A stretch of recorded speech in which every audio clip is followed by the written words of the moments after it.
In this video I'll be checking out the CP89-HD portable wireless CarPlay display from MINIX. This is a second laminated display that I've actually reviewed on this channel. The first was also one of the better CarPlay displays that I've seen. So overall this display from MINIX has a lot going for it. Let's get this box open and see what comes inside. Okay, so here's what you get inside the box. You get a paper instruction manual, you get the display itself. There is a number of mounting options. The first is a windscreen suction mount option with a ball joint on the one end. You have the magnetic plate that attaches to the end of the ball joint and attaches to the display. You have a dash mount cup to aid with the mounting of the arm there. Alternatively, you have a separate adhesive mounted plate which has a little bit more bend to it, and we've seen this on the other display, and you also get an additional adhesive sticker to attach to the bottom of this should that run out. Also comes with the arm that connects to it, has a slight bend to it, so it gives you a little bit of versatility on how this mount gets mounted onto your dashboard. There is a braided auxiliary cable, and lastly there is the 12-volt adapter to USB-C to power the display. And there's also a on and off switch on the actual adapter itself, along with 5 volts, 2.4 amps, USB-A pass-through. So that's really nice to see as well.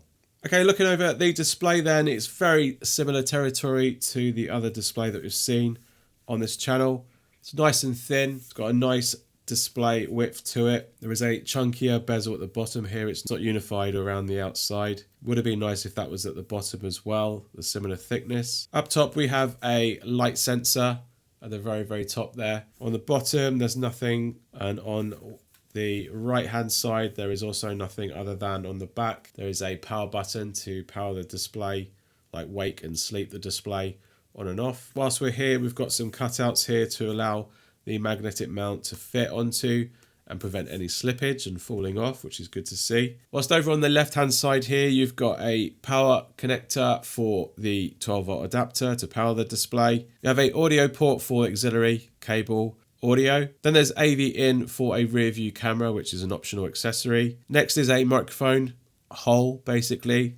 That's where the microphone is going to get picked up on. So ideal for left-hand drivers, but for right-hand drive, it's going to sound a little bit distant, I would expect. And then lastly, you've got a USB-C port here, which has been covered with a rubber bung because it's mainly aimed for providing the display with a firmware update. Personally, I would have liked to have seen that port also be used for wired CarPlay and Android Auto, but unfortunately, I don't think that's the case. And that's pretty much it in terms of the display. We'll just quickly look at the mounting option. So this is the main rear plate. You can see it has a cutout line here which lines up with this. So, whoa, that's strong. So that's not going to slip because those protruding elements of that mount goes right into that case, so it can't slide off from any particular bumps, and that's really good to see that they've actually thought about that. The other display also has that, but they don't go as deep as this one. The magnet is pretty strong to mount, and it finds its way in there, but you just have to rotate it and it snaps in place, and that's the mount pretty much done. So that's like got a good level of manipulation to it. It's got a slight curve to it, so you can actually angle it a little bit better to how you like it. Yeah, that would have been better if it was more of a one continuous bend and not this S curve. I can understand why they might have done it, but with that, you can't get the mount sitting flush to the surface. It's going to slightly hover and put a lot of pull to that actual mount. So the stand's not the best, this bit, but it kind of does the job. If it works with your dash, then happy days. Okay, let's get this powered up. We've got it plugged into our 12-volt adapter here, the internal one. I'm just going to connect it to the USB-C port. Right now, it's not currently powered on, so I'm going to turn it on at the 12-volt port.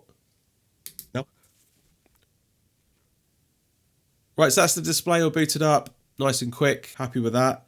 You've got a very similar looking user interface here. We've got a night and day mode if you have your mobile connected and Bluetooth status indicators. None of these can be tapped. The time cannot be changed at the moment.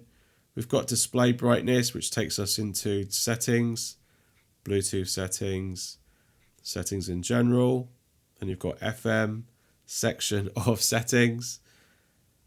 Current Bluetooth output, and you've got audio, which does bring up its own little modal window. We can manipulate that. And then we've got CarPlay and Android Auto. So there's no mirroring or casting to this display.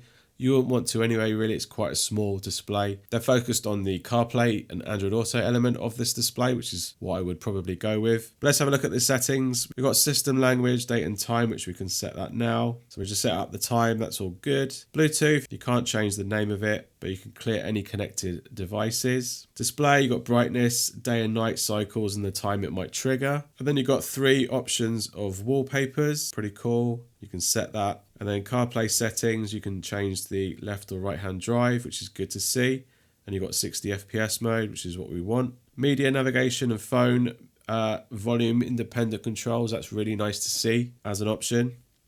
Here's dual Bluetooth connection, which is basically Bluetooth audio in a nutshell. So not only is it going to display CarPlay to the display, it's also going to send audio to your car system if it supports Bluetooth audio, and you'll get the best digital quality audio to your car stereo wirelessly. And then you've got FM transmission, so you can set the toggles here, as well as drag that slider backwards and forwards. We're going to set that to 70.4 because we use that in the car in a minute. And then lastly, you've got About, which is the app version, and the Bluetooth versions are what they are. System update, if you've got a USB drive inserted, and you can also then do factory reset. So lots of nice options, really nice display, really nice laminated, close. There's no gaps or shifting or alignment issues. It's really, really nice to see. This chin lets it down visually for me. I think if that was all consistently the same, that would have been perfect. So that's the one thing that just lets it down. UI is perfect, nice and clean and clear. Quick access to those various functions that we've already looked at, and independently for the volume. But overall, totally happy with that, as good as the other alternative. So let's just jump over into the car and get this screen mounted and get this using CarPlay and Android Auto. Right, so we're in my wife's Vauxhall Astra 2013, and we've got the MINIX display ready to get mounted up. We're going to use the adhesive mount to get this attached to our dashboard, and then we're going to fire it up and see how quickly everything all connects. So you can see here I've got the mount attached to the dashboard ready to get connected to the initial first mount. We're going to attach that ball joint and attach that into place. Now you can see here that it hasn't really got much movement in getting that arm any further that way. So that's probably the detriment of this adapter. That's the closest we can get it nearer to the dash, but this we might find in a minute limit where that magnetic attachment can sit. So we've got the magnetic attachment here, and then we're going to attach that on top. So that's the magnetic arm. It has some movement, but we'll see how that goes in a second. Very good, actually. It's actually a good solid solution than using the windscreen mount, but if you want to use your windscreen mount, you can do that. The attachment side is no different really to all the other mounts that I've reviewed. So now we're going to attach the magnetic side of the mount. We're going to attach the power cable so we don't have to connect that whilst the display is in position. So we're going to attach it like so, and it's done a good attachment. It's not slipped or gone out of the way, but there you can see that the display can't go any further lower because of that sort of swan neck mount, which is a little bit poor. I think it could have been a lot better designed. They're trying to do something different, but I think it's actually not as good as the original arm that we've seen on another alternative display. So down here we've got the 12-volt adapter and auxiliary input port, which we'll use later. We'll plug in the 12-volt adapter into this socket, and that's basically the display now ready to go. Right, so I'm going to fire up the system.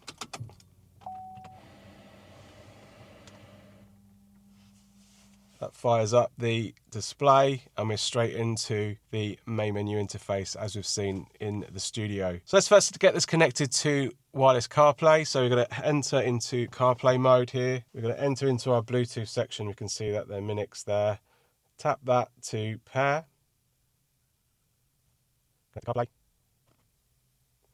And we're into CarPlay. Pretty good actually, nice and quick. Just like the other alternative display, and the display looks great. You can already see that it's got a very nice wide field of view. Now once we're in, we've got the navigation side is actually very good. It's nice and smooth. There's no sort of depth to the screen because it's laminated, so it does feel like an iPad where you're actually touching the icons directly rather than going through like a secondary glass layer. And then we can try out the audio option first and see what this onboard sound speaker sounds like. It's only 1 watt, so don't expect good sound quality. So if you can even hear that, that's the sound quality of the onboard speaker. There's no floating button menu, so you have to come out of the car, go into volume. So that's at maximum volume.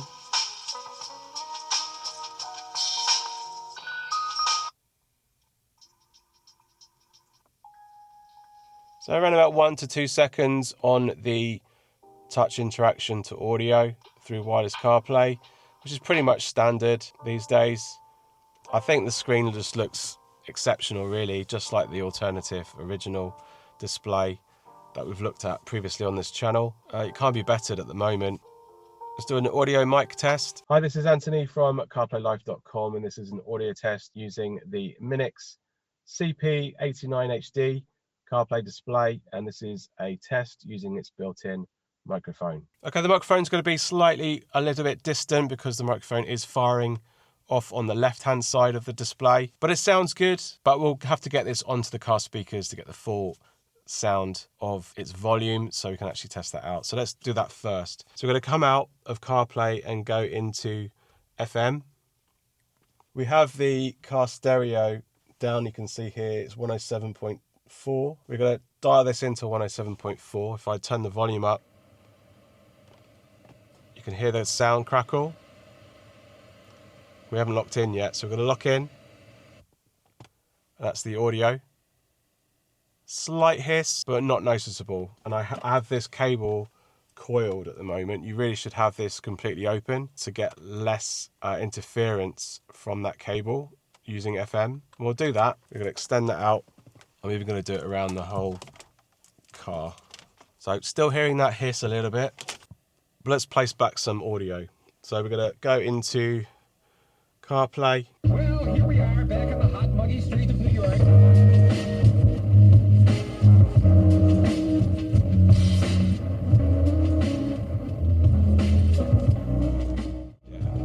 Not great. It's the bass is really affected, so we're going to drop the volume of the actual display. We'll drop that down now, and then we're going to play again. That's better. It's a little bit more acceptable. It's not distorting the bass when you have the display set to a really high volume. So I'm happy with that. It's the best you can do with FM audio.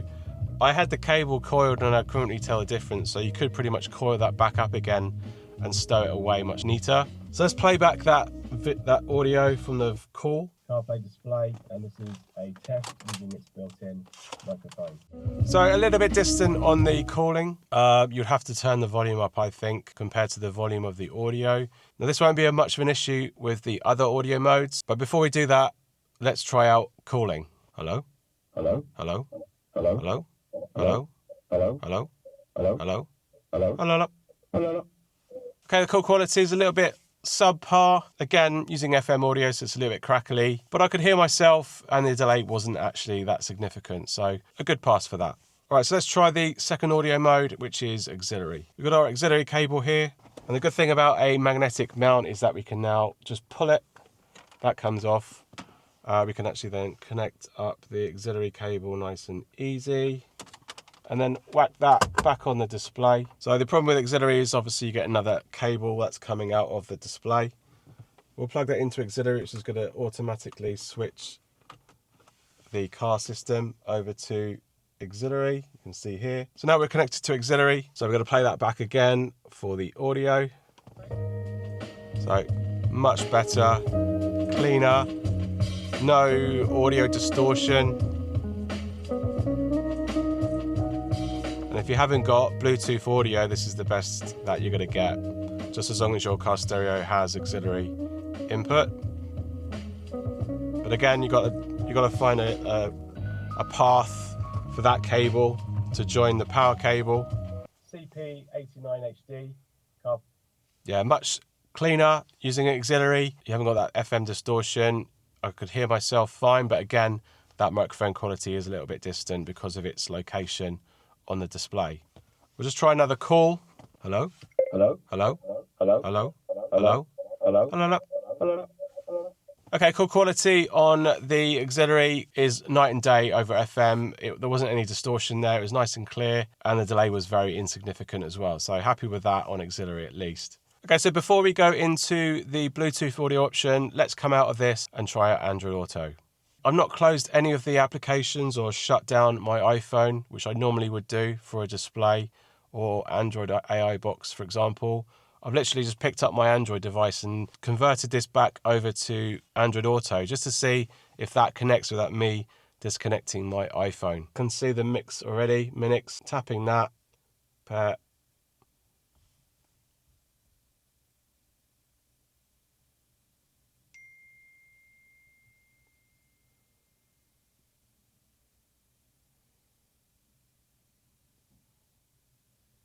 It's looking hopeful. It's taking a bit longer though.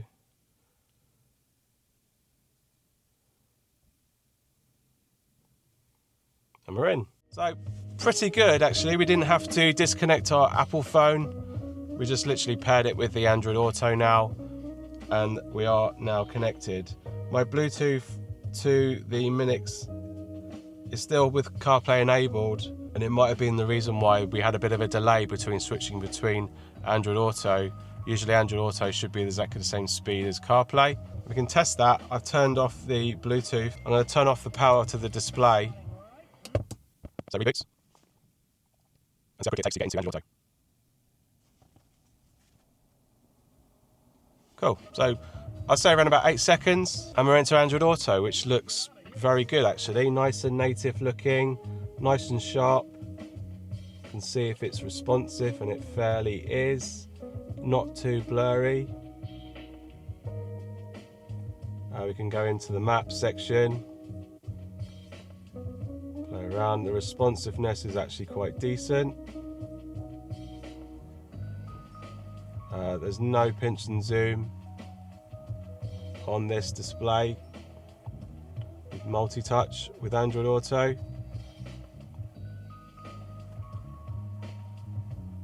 And switching the audio is quite rapid, quicker than CarPlay. So happy with Android Auto, very good solid Android Auto operating display. Right, so we've done CarPlay and Android Auto, we've done onboard stereo, FM and auxiliary. The last thing we need to do now is Bluetooth audio. So we're going to jump in the Bourne now and I'll show you that working. Okay, so we're back in the Bourne and we've got the display set up, and now we're going to show you Bluetooth audio. We're going to go into Bluetooth audio and enable this on, and then the display will have to restart. Now the display is restarted. We've got the Bluetooth audio coming out of this phone. So now we need to get this coming out of our Bluetooth car speakers. So we're going to pause that slightly. I'm going to go into our car system, and on the Android phone we're going to look for the Cupra. So this was going to be your stereo, your car Bluetooth stereo that you're going to pair your phone to. We're going to pair it. We're going to accept the pair on the car system. We're going to allow contacts as well and allow messages, etc. And that's the audio now coming from the phone to the car stereo, and then the phone is also displaying to the Android device. So here you could go into the player. You're going to see what your phone would be Bluetoothing to the car stereo anyway. It might just be an LED section on your car system. But on the main display for MINIX, we've got the player, and that will basically interact with the phone, and the phone will obviously interact with it, which means you've now got wheel controls. So you can actually shuffle between tracks using the wheel controls. But the sound quality of the Bluetooth is top-notch, digital, wire-free. That's the most important thing. So if you do have a Bluetooth stereo, you're going to get the best of both worlds. You're going to get wheel controls as well if you've got those on your car wheel. And I do have this display powered through this little cable here. That's powered through my USB port in my Cupra, I don't have a 12-volt adapter in the front of this car. So that means if you don't want to use the 12-volt adapter, even though it has pass-through, you might want to have an even more powerful 12-volt USB adapter, and then you can connect it through potentially even a longer cable. If this cable is either too long or too short, you can do it from a USB port 12-volt adapter. Let's try calling on Android Auto as well. Hello, hello, hello, hello, hello, hello, hello, hello, hello, hello. Good quality there, and the delay was pretty good as well. So happy with that on Android Auto. We'll now switch this back to CarPlay. So we'll just tap on CarPlay here, and we'll switch to CarPlay. That's now cancelled out my Android. I did remove the profile though, so I'm gonna have to re-tap on that. I went to CarPlay, so we're able to switch Android Auto, CarPlay on this display, no problem. I'll just return that call to find out what microphone is being used.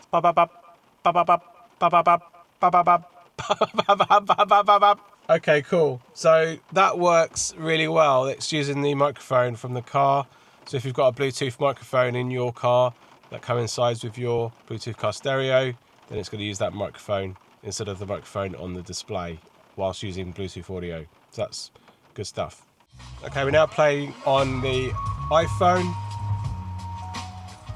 and everything all sounds hunky-dory there. Quality, good. Happy with that. So now we've tried out all the audio options. Obviously, Bluetooth is going to be the best wire-free version of quality. But if you don't have a Bluetooth car stereo, you've got the FM, which is okay, as long as you adjust those volume settings a little bit to coincide with the distortion that you get with FM. But if you do have auxiliary and you don't mind the extra cable, that's actually a good solution.